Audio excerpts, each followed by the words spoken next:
Why are people damaging your equipment? And not paying for it. You're just gonna do you like that? No. You want us to bring the boys for you? Wrong number. Yeah, that's better. Nah, it's okay.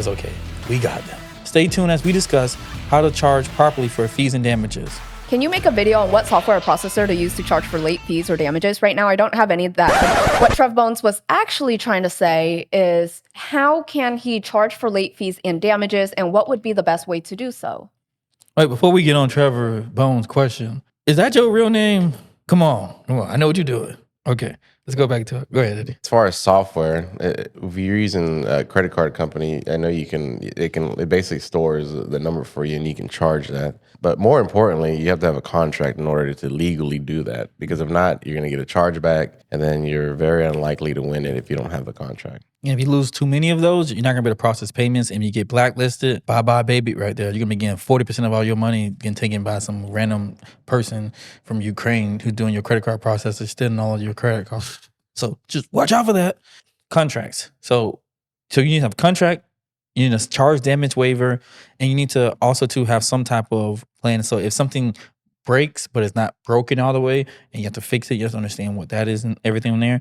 But also too, like, you have to save the credit cards. You can do this two ways. Only one way we recommend it, but you can save it yourself. Don't know about that. Your stuff gets stolen, you get a huge lawsuit, lose everything, end up on an island, all that stuff. You know, again, that's or you can have on the credit card process, we use Stripe. Stripe has a feature where you can save the credit cards.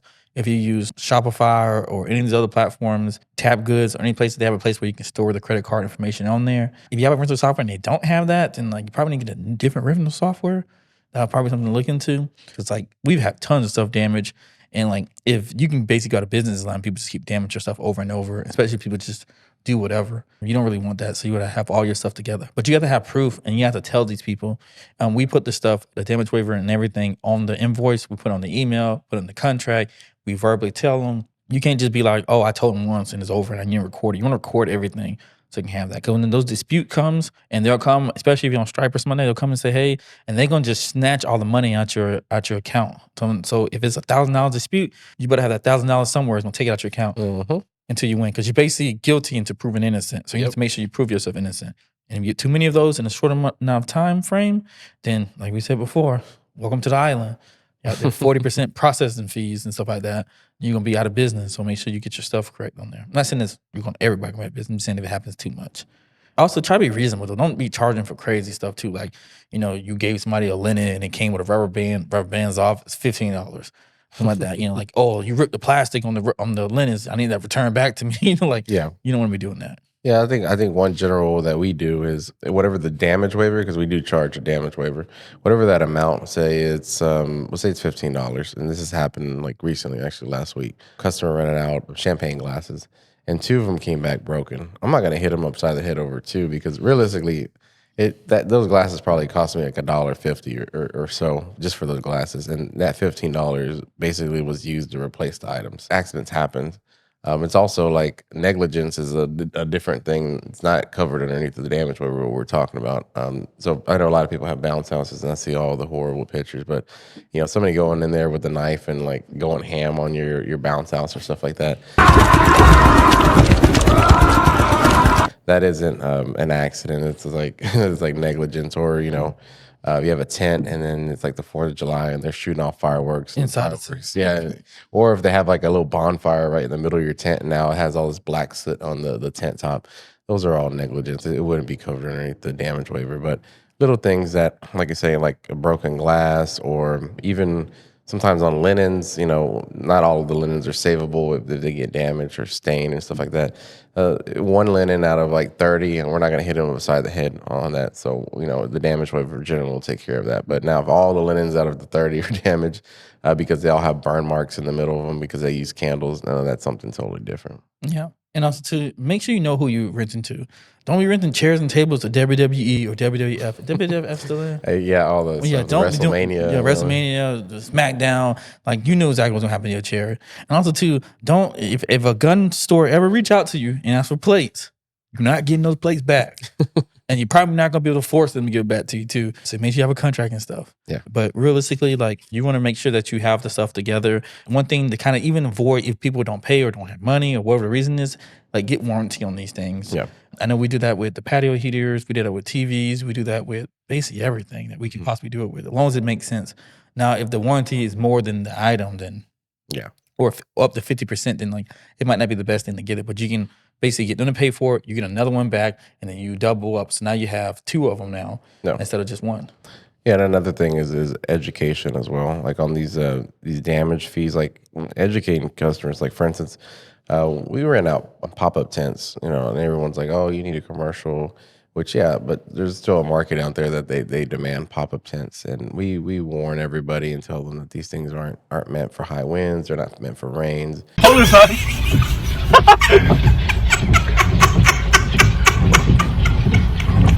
But some people obviously are going to do whatever they think they want to do.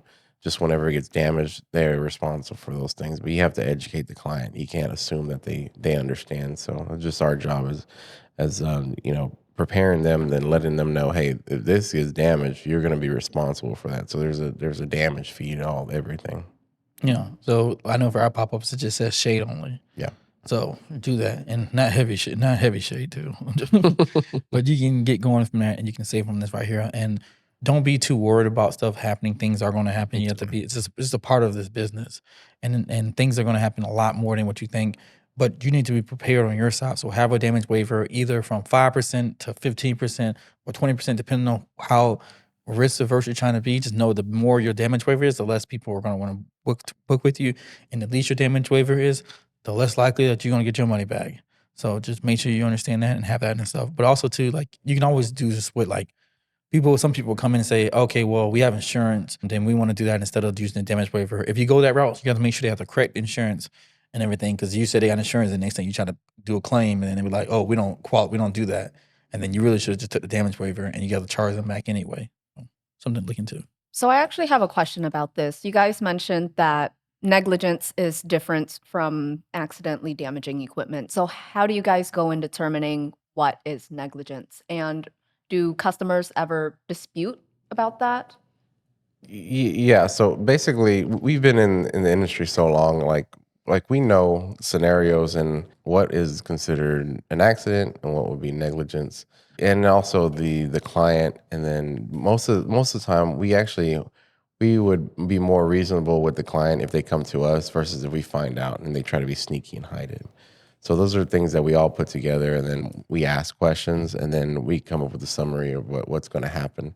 But it's a case-to-case basis. But for the most part, like these scenarios that we told you, they've all happened to us. So that's how we know about it. And I guess one other thing is common sense. But unfortunately, we try not to get the short end of the stick for the most part, especially if it's a high dollar amount of damage. Then we pursue it as much as we can. But the little stuff like maybe a bracket broken on the table because they didn't know how to fold it, we won't really hit it too hard. But other things, it just depends. Like I said, we consider the actual damage waiver fee, the total cost of the event that they threw. How many times has this customer, ran it with us? Was it a pleasant experience, just us dealing with the client? All these things are taken consideration when we make our decision. Yeah. And then there's two things people always say when they don't want to do it. Somehow, every time a chair breaks or every time a table breaks, it breaks on grandma or pregnant lady. And even if it's at a bachelor party, so my grandma sat in that chair, like that she was having a bachelor party. Grandma was at the bachelor party. Like, come on, what's going on?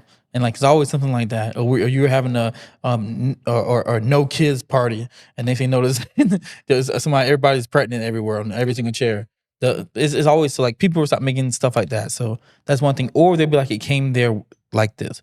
So the way you kind of do that, you take photos before you drop off or when you drop off of the stuff there. Because people will be like, oh, it was damaged like that. They said that to a brand new, bar, that it came like that. And then it came back all messed up. Yeah. Like literally, it was brand new. We unwrapped it and then brought it to you. People would say like, oh, it already had damages. And you look at the difference.